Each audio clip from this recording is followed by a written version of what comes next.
Thank you.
நம்ம நாட்டுல இருக்கக்கூடிய கெட்ட பழக்கம் என்ன தெரியுங்களா?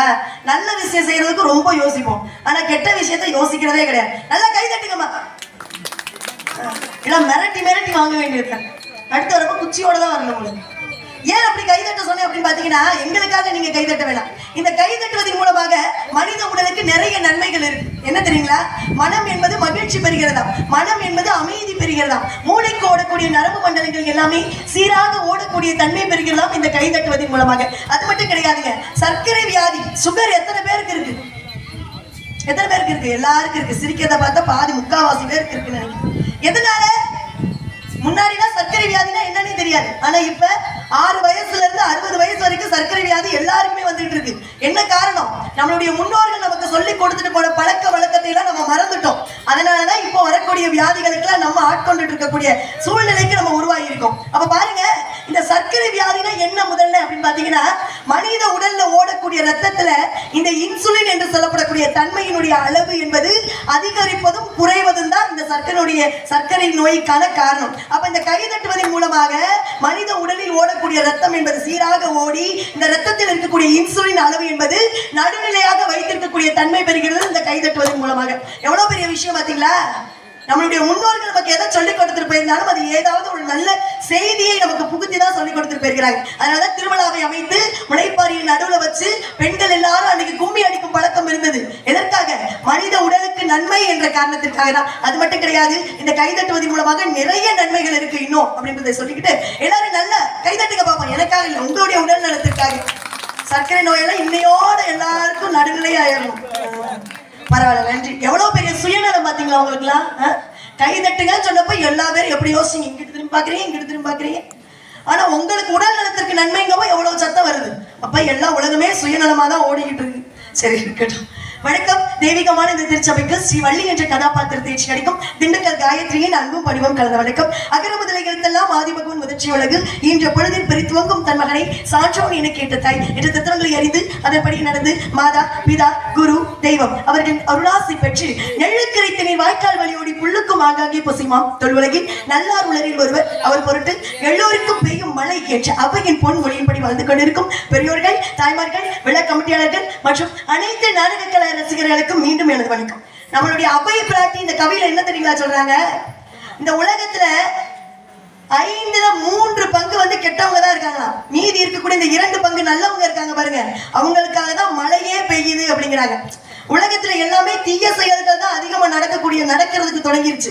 அப்ப எங்கேயாவது ஒரு நல்ல செயல் நடக்கும் பாருங்க, அந்த செயலுக்காக, நல்ல செயல்களுக்காக தான் மழையே பெய்யுது அப்படின்னு அவ்வைய பிராட்டி சொல்லி போயிருக்காங்க. நமது நாடும் நாட்டு மக்களும் ஊர் மக்களும் 16 செல்வங்களை பொருளாகிய புகழ், கல்வி, வழி, வெற்றி, நன்மக்கள், பொன், நல்லூர், நுகர்ச்சி, அறிவு, அழகு, இளமை, துணிவு, நோயின்மை, வாழ்நாள் என்று சொல்லப்படக்கூடிய 16 செல்வங்களை பெற்று பெருவாழ்வு வாழ வேண்டும் என்பதற்காக என் குலக்கடவுளாகப்பட்ட முருகப்பெருமானை வணங்க வேண்டும். அதற்கு முன்பாக தமிழ் கடவுள் என்ற பெயர் பெற்றதன் காரணத்தை அனைவரும் தெரிந்து கொள்ள வேண்டும். அப்படி என்ன சிறப்பு? முருகப்பெருமானுக்கு மட்டும் தமிழ் கடவுள். எத்தனையோ மொழிகள் இருக்கு, ஆங்கிலம் இருக்கு, ஹிந்தி இருக்கு, கன்னடம் இருக்கு, தெலுங்கு இருக்கு, சமஸ்கிருதம் இருக்கு, எத்தனையோ மொழிகள் இருக்கும் போது எதற்காக முருகப்பெருமானை தமிழ் கடவுள்னு சொல்வதற்கான காரணம் என்ன? முருகப்பெருமானுடைய அண்ணன் விநாயக பெருமான் இருக்கிறார், அவருக்கு தமிழ் கடவுள் என்று பெயர் இருக்கிறதா? கிடையாது. முருகப்பெருமானுடைய தந்தை சிவபெருமான் இருக்கிறார், அவருக்கு தமிழ் கடவுள் என்று பெயர் இருக்கிறதா? நிச்சயமாக கிடையாது. அப்படி என்ன சிறப்பு முருகப்பெருமானுக்கு மட்டும் தமிழ் கடவுள்? தெரிஞ்சுக்கணும் இல்லையா? தமிழ் மீது கொண்ட காதல் தத்தை மீதும் கொண்டதில்லை. நான் எத்தவம் செய்வேனோ தமிழனாக பிறப்பதற்கு, அத்தவம் மீண்டும் மீண்டும் செய்வேன் தமிழனாகவே பிறப்பதற்கு. எத்தவம் செய்தேனோ தமிழனாக பிறப்பதற்கு, அத்தவம் மீண்டும் மீண்டும் செய்வேன் தமிழனாகவே பிறப்பதற்கு. தமிழனாக பிறப்பது பெருமை, தமிழுக்காக இறப்பது அதைவிட பெருமை. பேச்சிலும் தமிழ், உயிர் மூச்சிலும் தமிழ், எங்கும் தமிழ், எதிலும் தமிழ், வானகமும் வையகமும் வாழ்த்துகின்ற எனது மொழி. தமிழ் மீது கொண்ட காதலினால் அவ்வைக்கு நெல்லிக்கனி வழங்கியது எனது தாய்மொழியாகிய தமிழ் மொழி. நெற்றிக்கண் திறப்பினும் நெற்றிக்கண் திறப்பினும் குற்றம் குற்றமை என்று கடவுளுடன் வாதாடி வென்றது நமது அன்னை மொழியாகிய தமிழ் மொழி. அப்படிப்பட்ட தமிழ் மொழி உலகில் உள்ள மொத்த மொழிகளின் எண்ணிக்கை 6809. அவற்றுள் 100க்கும் குறைவான மொழிகளுக்கு மட்டுமே பேச்சு வடிவமும் சொல் வடிவமும் உண்டு. இவற்றுக்கெல்லாம் மூல மொழிகளால் விளங்கும் மொழிகளின் எண்ணிக்கை 6. அவற்றில் கிரேக்க மொழிக்கு பேச்சு வடிவம் கிடையாது, லத்தீன் மொழிக்கு பேச்சு வடிவம் கிடையாது, சமஸ்கிருத மொழிக்கு பேச்சு வடிவம் கிடையாது, சீன மொழிக்கு பேச்சு வடிவம் கிடையாது. இதற்கெல்லாம் தொன்மையாகவும் பழமையாகவும் நுண்மையாகவும் பசுமையாகவும் தாய்மையாகவும் 16 சிறப்பியல்புகளை கொண்டு விளங்குவது நமது அன்னை மொழியாகிய தமிழ் மொழி. அந்த ஒரு அக்கா மட்டும் தான் தமிழர்னு நினைக்கிறேன். ஏதோ வெளிநாட்டுல இருந்து வந்து நிகழ்ச்சி நடத்துறமா? உட்கார்ந்து இருக்கிறவங்க ஆங்கிலேயர்களா இல்ல வட மாநிலத்தவர்களா? ஏன்னா நிறைய பேர் வட மாநிலத்திலிருந்து உள்ள வந்ததுனால யாரு தமிழர்கள் யாரு வட மாநிலத்தவர்கள்னே கண்டுபிடிக்க முடியல. நீங்க எல்லாம் தமிழர்கள் தானே? அதனால பாரதியார் சொன்னாரு, தமிழ் மொழியை கேட்கும் போது இனிமையாக இருக்குமா, தேன் வந்து பாய்வது போல இருக்குமா, தமிழ் மொழியை கேட்கும் போது உணர்வு வரணும் அப்படின்னு சொல்றாரு. செந்தமிழ் நாடு என்று போதினிலே என்ப தேன் வந்து பாய்கிறது காதலிலே, செந்தமிழ் நாடு என்று போதினிலே என்ப தேன் வந்து பாய்கிறது காதலிலே, ஒரு தந்தைக்கு நாடு என்று பேச்சிலே ஒரு சக்தி பிள்ளை. எல்லா தாய் மண்ணு, தாய் நாடு, தாய் பூமி அப்படின்னு தாய்மார்களுக்கு பெருமை சேர்த்தார்கள். ஆனா பாரதியார் மட்டும்தான் தந்தையர் நாடு அப்படின்னு சொல்லி ஆண்களுக்கு பெருமை சேர்த்தவர் பாரதியார். திருக்குறளை எழுதியது யார்? பரவாயில்லையே, பரவாயில்ல. அறிவான மக்கள் இருக்கிற இடத்துல வாய்ப்பு கிடைச்சிருக்குன்னு நினைக்கும் போது ரொம்ப பெருமையா இருக்கு. திருக்குறளை எழுதியது யார் அப்படின்னு கேட்டா திருவள்ளுவர்னு எல்லா பேருக்கும் தெரியும். ஆனா அந்த திருக்குறளை ஆங்கிலத்தில் மொழிபெயர்த்தவர் யார் தெரியுங்களா? G.U. போப் என்று சொல்லப்படக்கூடிய ஒரு வெளிநாட்டு அறிஞர். அவர் இறக்கும் போது என்ன தெரியுங்களா சொல்லிட்டு இருந்தாரு? நான் இறந்தேன் என்றால், அவர் ஒரு ஆங்கிலத்தவர், அவர் பாருங்க வெளிநாட்டினவர். ஆனா அவர் இறக்கும் போது என்ன தெரியுங்களா சொல்லிட்டு இருந்தாரு? நான் இறந்தேன் என்றால் என்னுடைய கல்லறைகள் நான் ஒரு தமிழ் மாணவன் என்று எழுதுங்கள் அப்படின்னு சொல்லிட்டு இருந்தாரு. ஆங்கிலத்தவர் தமிழுக்கு பெருமை சேர்த்திருக்கிறாரு அப்படின்னா நம்மளுடைய தமிழ் மொழிக்கு நம்மள எவ்வளவு பெருமை சேர்க்கிறோம் இல்லையா? அது மட்டும் கிடையாது. காரல் மார்க்ஸ் அப்படின்னு சொல்லப்படக்கூடிய அவரும் ஒரு வெளிநாட்டு அறிஞர். அவர் என்ன தெரியுங்களா சொன்னாரு? செத்து கொண்டிருந்தேன், யாரோ என் தாய்மொழியை பேசினார்கள், உயிர்ப்பித்தேன் அப்படிங்கிறார். சாகும் நிலையில கூட தன்னுடைய தாய்மொழியை கேட்கும் போது உயிர் வந்துச்சு அப்படின்னு சொல்றாருன்னா அவர் அவர்களுடைய தாய்மொழியின் மீது எவ்வளவு பற்று வைத்திருக்க வேண்டும் இல்லையா? ஆங்கிலம் மொத்தம் எத்தனை எழுத்துக்கள்? 26 எழுத்துக்கள். 26 எழுத்துக்கள் கொண்ட ஆங்கிலத்துக்கு அவ்வளவு பெருமை சேர்க்கிறாங்க அப்படின்னா தமிழ்ல மொத்தம் எத்தனை எழுத்து இருக்கு? பரவாயில்லையே, 247 எழுத்துக்கள் கொண்ட நம்மளுடைய தமிழ் மொழிக்கு நம்மள எவ்வளவு பெருமை சேர்க்கணும் இல்லையா? இந்த தமிழ் மண்ணில நம்மள உட்கார்ந்துட்டு உணர்வு இல்லாம உட்கார்ந்துருந்தா எப்படி? அதனால ஏன்னா நீங்க எல்லாம் பார்வையாளர்களா இருக்கக்கூடிய நீங்க எல்லாம் நல்லா கவனிச்சாதான், சிந்திக்கும் திறனோடு கவனிச்சாதான் நிறைய விஷயங்களை பேச முடியும். அந்த செந்தூர் முருகனை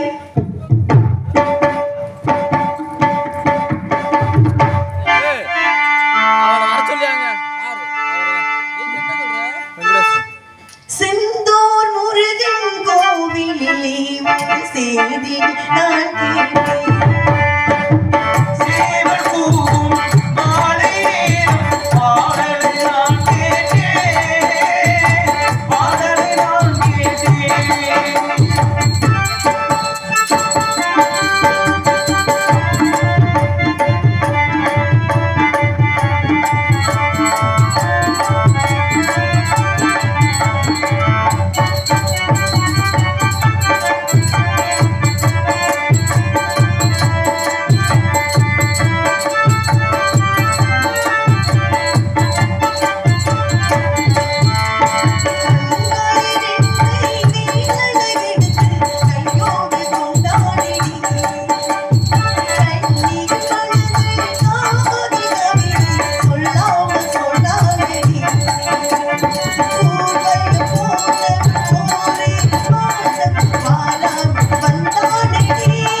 கண்ணியை கண்டமெல்லாம் பூத்தாளி மாதுளப்பு நிறைத்தாளி அங்கிகள் பாசமும் வெள்ளும் கருமும் சேர்த்தாளி அந்த முக்கணியை தொழுவார் ஒரு தீங்கிலை அந்த அபிராமி பற்ற போற்றுவது போது அந்த கற்பனை நாய்க்கு வணங்க வேண்டும் பரபரப்பாக பறந்து செல்வாரும் சுறுசுறுப்பாக தொடர்ந்து செல்வரும் மது மங்கை என மங்கி நிற்பாரும் மாளிகை இழுப்பு மனம் துடிப்பாரும் மண்குடி விளக்கில் வாடும் மனிதர்களும் ஐயா பசின அலரும் மாற்றுத்திறனாளிகளும் வெளிக்கிறதாத வேலை செய்யும் விவசாயிகளும் இந்த பரந்த உலகின் பங்குத்தார்கள். அப்படிப்பட்ட இந்த பரந்த உலகின் பங்குத்தாரர்களாக இருக்கக்கூடிய நம்மை அந்த கற்பனை நாய்க்கு காத்தள்ள வேண்டும். எப்படி தெரியுமா?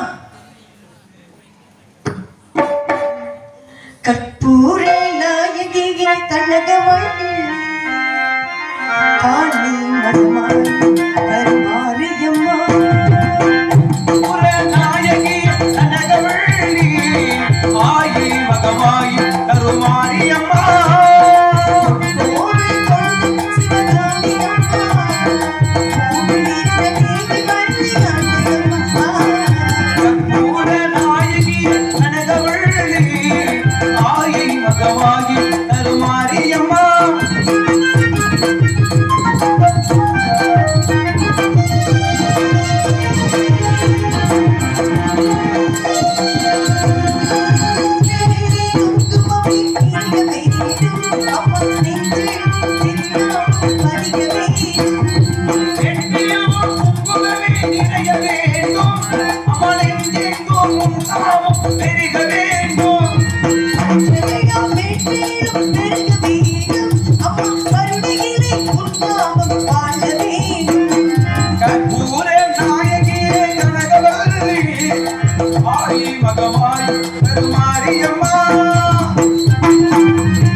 யாருன்னே தெரியல அப்படின்னு நம்மளை பார்த்து யாருமே கேள்வி கேட்கவே கூடாது இல்லையா?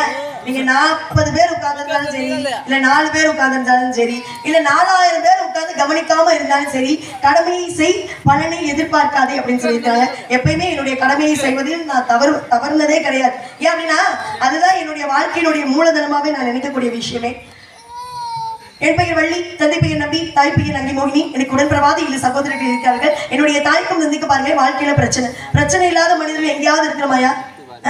வாழ்க்கையிலாவே பிரச்சனையோட தானே வாழ்ந்துட்டு இருக்கோம். வாழ்க்கையில பிரச்சனை இல்லாத மனிதர்கள் நம்ம எங்கேயாவது இருக்கிறோமா? நிச்சயமா கிடையாது. வயிற்றுக்கு உணவு இருந்தாலும் பிரச்சனை, இல்லைனாலும் பிரச்சனை, பேருப்புகள் வந்தாலும் பிரச்சனை, வரலைனாலும் பிரச்சனை, பணம் இருந்தாலும் பிரச்சனை, இல்லைனாலும் பிரச்சனை. அது எப்படி? பணம் இருந்தா பிரச்சனை, பணம் இல்லாததுதான எங்களுடைய வாழ்க்கையில பெரும் பிரச்சனையாவே இருக்கு. பணம் இருந்தா எல்லா பிரச்சனையும் நாங்க தீர்த்துருவோமே, அது எப்படிப்பா பணம் இருந்தா பிரச்சனை அப்படின்னு கேட்கணும். அளவுக்கு மீறினால் அபத்தமும் நஞ்சு அப்படின்னு நம்மளுடைய முன்னோர்கள் சொல்லி வச்சிருக்கிறாங்க. பணம் என்பது கூட அளவுக்கு அதிகமாக இருந்தால் இந்த பணத்தை எப்படி 4 பேருக்கு தெரியாம பாதுகாத்து வைக்கிறது, இந்த பணத்தை என்ன செய்யறதுன்னு தெரியலையே அப்படின்னு பணத்தை நோக்கி சிந்தித்தே நம்முடைய வாழ்க்கை என்பதை சரியான முறையில வாழ முடியாம போயிடும். என்னுடைய தாய்க்கும் நந்துக்கு என்ன பிரச்சனை தெரியுங்களா? பிறந்த 7 பிள்ளையுமே ஆண் பிள்ளைகளாக போயிருச்சு. நம்மளுடைய முதுமை காலத்தில் நம்ம காப்பதற்கு ஒரு பெண் பிள்ளை கூட இல்லையே அப்படின்னு ரொம்ப வருத்தப்பட்டு இருந்தாங்க. அவங்க வருத்தப்படும் சமயத்தில் வள்ளி கிழங்கு தோண்டிய பள்ளத்தில் என்னை கண்டெடுத்து வள்ளி என நாமமிட்டு செல்லமாக கண்ணும் கருத்துமாக வளர்த்து வருகிறார்கள். அதை கூறுவதற்காக அவர்கள் காத்திருக்கிறார்கள். அவர்கள் அப்படியே காத்துட்டு இருக்கட்டும். ஆனா இவங்க எல்லாரும் முறைச்சா பாக்குறாங்களே, என்ன யார்கிட்ட எதுவும் கடையில வாங்கிருக்கீங்களா? நகைச்சுவை நடிகர் வந்தப்ப எப்படி ரசிச்சு பாத்தீங்க? எப்படி சிரிச்சு பாத்தீங்க? அதனால சிந்திக்கிறீங்க. சிரிப்பதற்கான நேரம் முடிந்து சிந்திப்பதற்கான நேரம் தொடங்கி இருக்கு இல்லையா? அமைதி எந்த இடத்துல இருக்கோ அந்த இடத்துல ஆர்வம் அதிகமாக இருக்கும் அப்படின்னு சொல்லியிருக்கிறாங்க. நமது நாடக கலை, நாடகம்னா முதல்ல என்ன? நாடகத்துல எத்தனையோ வகையான நாடகம் இருக்கு. பாண்டிச்சாமி, மகமாயி, முத்தாளம்மன், சத்யவான் சாவித்திரி, இப்படி எத்தனையோ நாடகங்கள் இருக்கும்போது எதற்காக நம்ம ஊர்ல இன்னைக்கு வள்ளி திருமண நாடகத்தை வச்சிருக்கீங்க? என்ன காரணம் சொல்லுங்க பாப்பா, யாராவது சொல்லுங்க.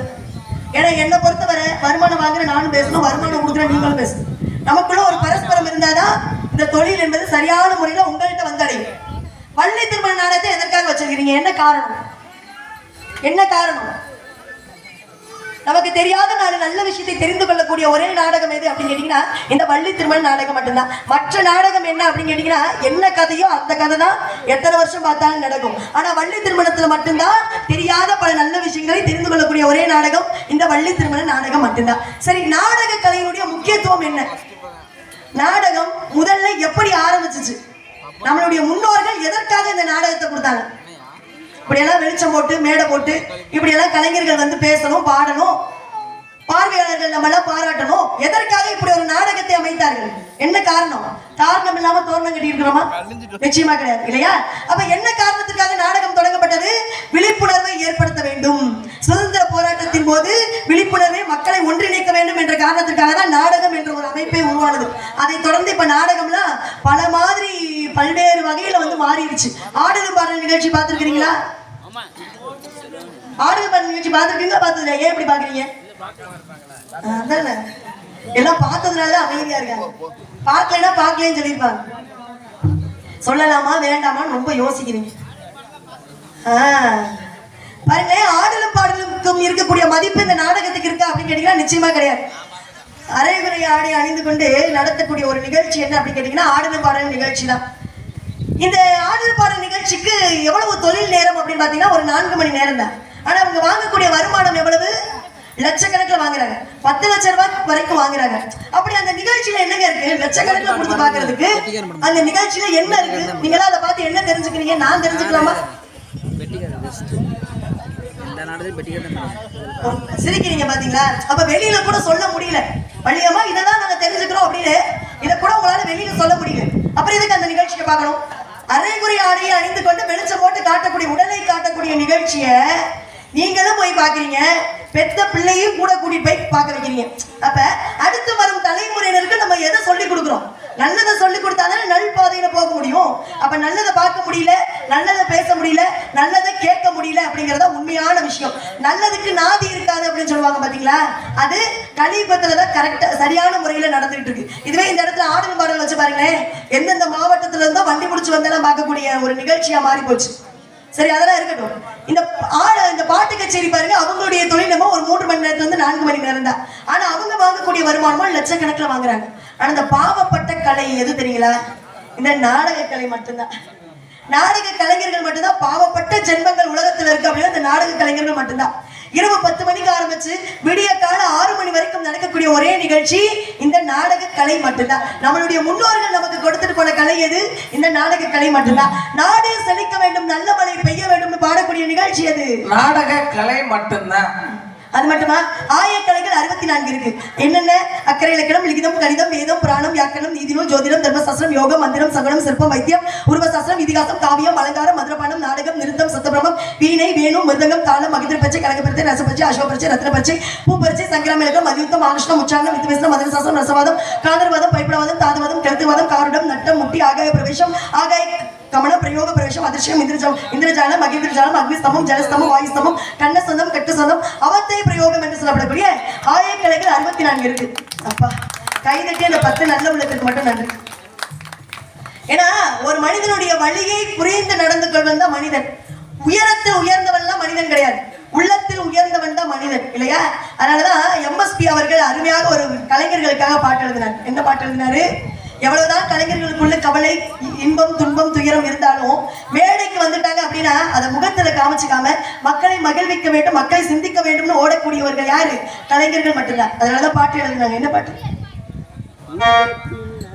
ஊருக்காக ஆடும் கலைஞர் தன்னை மறப்பான், அவன் கண்ணீரை மூடிக்கொண்டு இன்பம் கொடுப்பான்.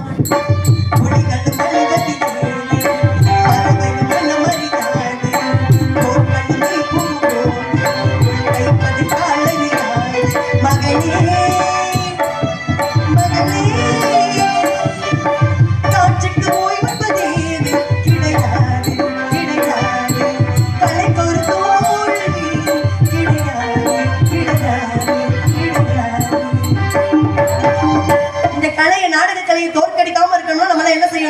நாடக கலையை வளர்க்கணும் இல்லையா? இந்த கலையை தயவு செய்து மறந்துடாதீங்க அப்படின்னு சொல்லிட்டு என்னுடைய தாய் குழந்தைக்கு என்ன பிரச்சனைன்னு சொல்லிட்டேன். இப்ப ஆசை இல்லாத மனிதர்கள் எங்கேயுமே இருக்க முடியாது. ஏன் தெரியுங்களா அவ்வளவு பேசுறேன்? என்னடா வள்ளியம்மா இவ்வளவு பேசுறாங்களே நீங்க என்ன நினைக்கலாம்? வந்து 4 பாட்டை வரிசையா பாடிட்டு போறது எனக்கு மிக எளிமையான விஷயம். விடிஞ்சா காலையில வருமானம், பேசினாலும் சரி பேசலைனாலும் சரி, பாடினாலும் சரி பாடலைனாலும் மேடைக்கு வந்துட்டோம் அப்படின்னா விடிஞ்சா எல்லாருக்குமே வருமானம். ஆனா நான் ஏன் இவ்வளவு பேசுறேன் தெரியுங்களா? வாங்கக்கூடிய வருமானத்துக்கு கொஞ்சமாவது உழைக்கணும், மக்களை சிந்திக்க வைக்க வேண்டும் என்ற காரணத்திற்காக தான் நான் மேடை ஏறி இருக்கக்கூடிய காரணமே. அதனால ஆசை இல்லாத மனிதன் எங்கேயுமே இருக்க முடியாது. ஆசை இல்லாத மனிதன் அரை மனிதன் அப்படின்னு சொல்லி வச்சிருக்காங்க. விதைக்கு விருட்சகமாகணும்னு ஆசை, அதே விதை விருட்சகம் ஆயிடுச்சு அப்படின்னா திரும்ப விதையாவே மாறணும்னு ஆசைப்படுது. நடக்கிற மனுஷனுக்கு ஓடணும்னு ஆசை, அப்படியே மனுஷன் ஓடிட்டான்னு வச்சுக்கோங்களேன் பறக்கணும்னு ஆசைப்படுறான். மனிதனால பறக்க முடியுமா? மனிதனுக்கு என்ன ரெக்கையா இருக்கு, ஆனா ஆசைப்படுறானா இல்லையா? அது ஆசையா பேராசையா? பேராசை. அதனால முன்னோர்கள் அழகாக சொல்லி வைத்தார்கள், பேராசை பெருநஷ்டம் அப்படின்னு சொல்லி வச்சிருக்காங்க. எனக்கு என்ன தெரியுமா ஆசை? ஆனா இந்த ஊர்ல எல்லாம் கல்லஞ்சக்காரர்களா இருக்கீங்களே, எறும்பு ஊர கல்லும் தேயும் சொல்லியிருக்கிறாங்க. இந்த ஊர்ல யாருமே கரையாம அப்படியே உட்கார்ந்து இருக்கீங்க, என்ன காரணம்? அதனால எப்படி தெரியுமா?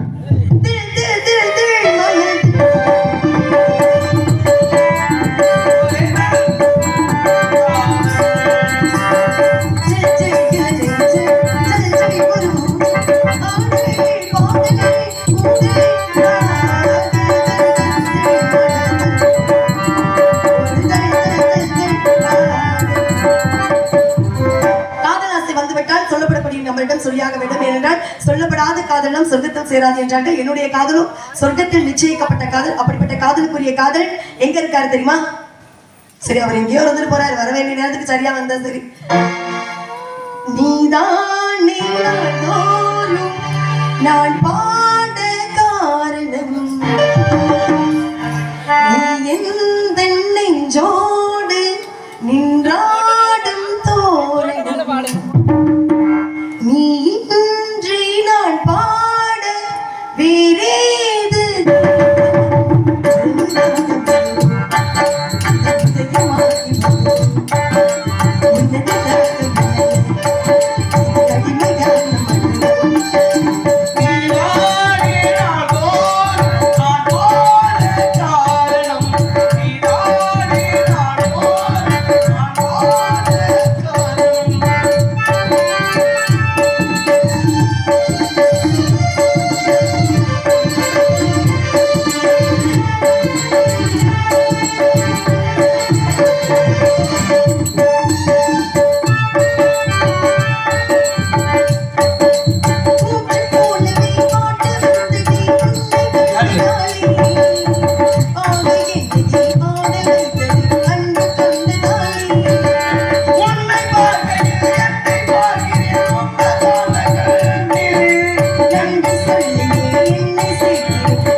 தெரியாத நபர்களே இருக்க முடியாது. ஏன் அப்படின்னா தத்துவ பாடல்கள்னு எடுத்துக்கிட்டாலே நம்மளுடைய நினைவுக்கு வருவது கவிஞர் கண்ணதாசன் மட்டும்தான்.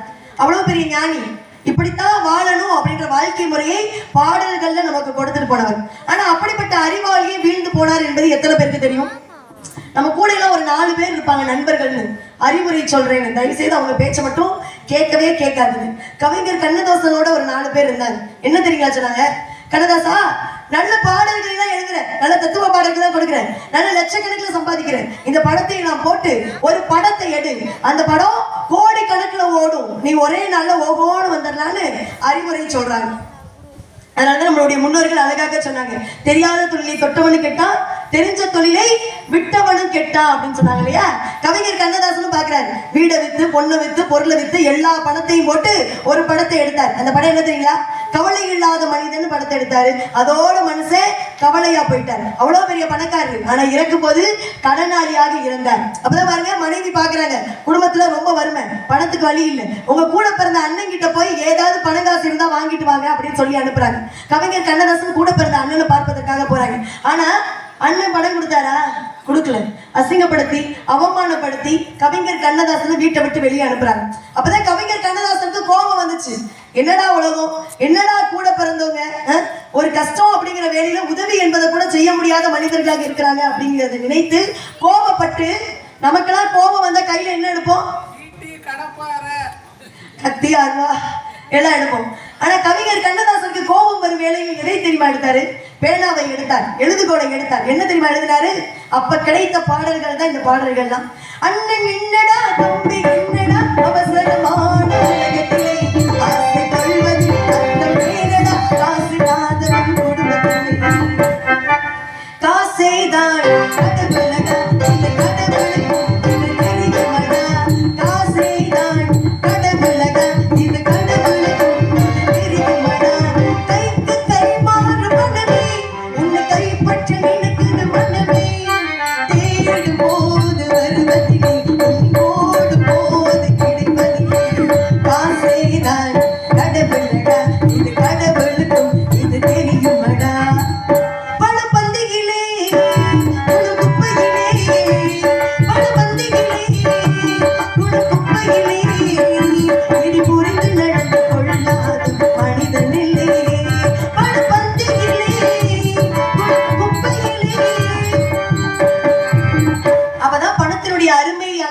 கவிஞர் கண்ணதாசனுக்கு தெரியுது. அப்ப நம்ம கையில என்ன இல்லாம இருக்கோ அப்பதான் அதனுடைய ஏக்கமும் தாக்கமும் அதிகமாக வரும். பணம் சம்பாதிப்பது பெரிய விஷயமே கிடையாது இந்த உலகத்துல. அந்த பணத்தை எப்படி வாழ்க்கையில் பக்குவமாக பயன்படுத்துவது என்பதை அனைவருமே தெரிஞ்சுக்கணும் அப்படின்றத சொல்லிட்டு, வேப்பங்குச்சி எங்கேயாவது இனிக்குமா? வேப்ப இலைக்கு என்ன தன்மை? கசப்பு தன்மை இல்லையா? ஆனா ஒரு கோயில்ல இருக்கக்கூடிய வேப்ப மரம் முழுவதுமே இனிக்குது. அது எந்த கோயில்? இப்ப விளக்கு எரியணும் அப்படின்னா என்ன ஊத்தணும்? அட என்னங்க ஊத்தணும்? நான் கேட்கறது உங்களுக்கு புரியுதா இல்லையா? என்ன திரி வைக்கணும், என்ன ஊற்றணும் கேட்டேன். எண்ணெய் ஊற்றணும் இல்லையா? தமிழை பேசும்போது தெளிவாக பேசணும் இல்லையா? எண்ணெய் ஊற்றணும். ஆனா இன்றளவும் ஒரு கோயில்ல தண்ணீரை ஊற்றி விளக்கு திரிய வச்சு விளக்கு படுத்தணும்னா விளக்கு எரியுது. எந்த கோயில்ல? நாளைக்கே நீங்க கிளம்பி போய் தண்ணியை ஊற்றி விளக்கு ஏற்றினாலும் எரியும். அப்படிப்பட்ட கோயில் எங்க இருக்கு? சரி, விநாயகர் கோயிலுக்கு எல்லாருமே போயிருப்பீங்க. வினை தீர்க்கும் விநாயகர் இல்லையா? எவ்வளவு வேணா வாழ்க்கையில் இருக்கு, அதையெல்லாம் ஒன்னும் கூட தீர்க்க மாட்டேங்கிறேன். போற போக்குல அதுவா தீர்ந்தாதான் இல்லையா? வினை தீர்க்கும் விநாயகர் கோயிலுக்கு எல்லாருமே போயிருப்பீங்க. விநாயகருடைய சிலையாகப்பட்டது என்ன முகத்துல இருக்கு? யானை முகத்துல இருக்கு இல்லையா? ஆனா ஒரு கோயில்ல மட்டும் விநாயகருடைய சிலை என்பது மனித உருவத்துல இருக்கு. அது எந்த கோயில்? ஒரே இடத்துல மட்டும்தான் இருக்கு. அதிசயம், புதுமை, தெரியாத விஷயத்த மக்களுக்கு தெரியப்படுத்தணும். இப்ப ஆஞ்சநேயர் அப்படிங்கிறவர்கள் கட்ட பிரம்மச்சாரின்னு எல்லாருமே நினைச்சிட்டு இருக்கோம், அப்படித்தானே? ஆனா திருமண கோலத்துல காட்சி கொடுக்கக்கூடியது எந்த கோயில்ல? இப்ப நீங்க கோயிலுக்கு வந்து போனீங்க அப்படின்னா என்னென்ன வாங்கிட்டு போவீங்க? தேங்காய், வாழைப்பழம், பத்தி சூட எல்லாமே வாங்கிட்டு போவீங்க. ஆனா ஒரு கோயில்ல தேங்காவை வாங்கிட்டு போவாங்க பூஜைக்கு, ஆனா தேங்காய் உடைக்க மாட்டாங்க அந்த கோயில். எந்த கோயில்ல? என்னென்ன பிரசாதம் வாங்கி சாப்பிட்டு இருக்கீங்க கோயில்ல?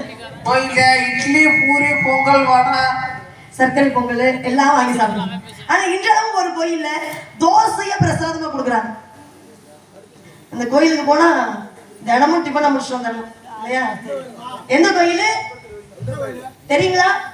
அதை சொன்னா நீங்க இப்பவே எந்திரிச்சு வீட்டுக்கு கிளம்பி போயிருவீங்க. இருங்க, நாரதர் வர்றப்பதான் சொல்லுவோம். இப்ப ஒரு கோயில்ல இருக்கக்கூடிய கருவறை வந்து கல்லினால் செய்யப்பட்டு தான் வச்சிருப்போம். ஆனா ஒரு கோயில்ல மரத்தால் செய்யப்பட்ட சிலை உள்ள இருக்கு. இப்ப கருவறைகள் இருக்கக்கூடிய சிலைக்கு எல்லாருமே பூஜை செய்வோம், அபிஷேகம் செய்வோம். தண்ணீர் ஊற்றி அபிஷேகம் செய்வோம், சந்தனத்தை ஊற்றி அபிஷேகம் செய்வோம், பன்னீரை ஊற்றி இப்படி எத்தனையோ அபிஷேகம் செய்வோம் கோயில் கருவறைக்குள் இருக்கக்கூடிய சிலைக்கு. ஆனா அந்த கோவில்ல அபிஷேகமே நடக்காது. எந்த கோயில்? இப்ப 6 மாதம் வெள்ளை நிறமாகவும் 6 மாதமும் அதுவாகவே கருப்பு நிறமாகவுமே மாறிடும் ஒரு கோயில்ல. விநாயகர் கோயில்ல இருக்கக்கூடிய சிலை எவ்வளவு பெரிய அதிசயம் பாத்தீங்களா? எங்க இது மாதிரிலாம் நடக்குது? அதெல்லாம் நீங்க தெரிஞ்சுக்கணும். நானே பேசிட்டே இருந்தேன்னு வச்சுக்கோங்களேன், நாடகத்தை நானே முடிச்சுட்டு போயிடுறேன். நிறைய திறமையான கலைஞர்கள்லாம் வந்திருக்கிறாங்க, அவங்களுக்கு வாய்ப்பு கொடுக்கணும். திரும்ப வரும் வரை நீங்க இப்படியே உட்கார்ந்துருக்கணும் அப்படின்னு கேட்டுட்டு வள்ளி வள்ளி என்று யாரோ அழைப்பு போல் கேட்கிறது எதற்காக அழைக்கிறாங்க கேட்டு மீண்டும் வந்து சந்திக்கிறேன்.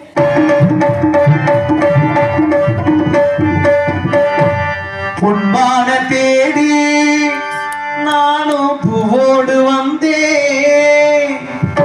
நான் வந்த நேரம் போட்டிருக்கேன். நான் வந்த நேரம் அங்க மணங்கு இல்ல. அந்த மான் போன மாயம் என்ன ஏராசாத்தி. இங்கு நீ பேசும் பேச்சு நீ மேல போட்ட மாக்கோளமாச்சுதடி. பொன்பான தேடி நானும் போடு வந்தேன்.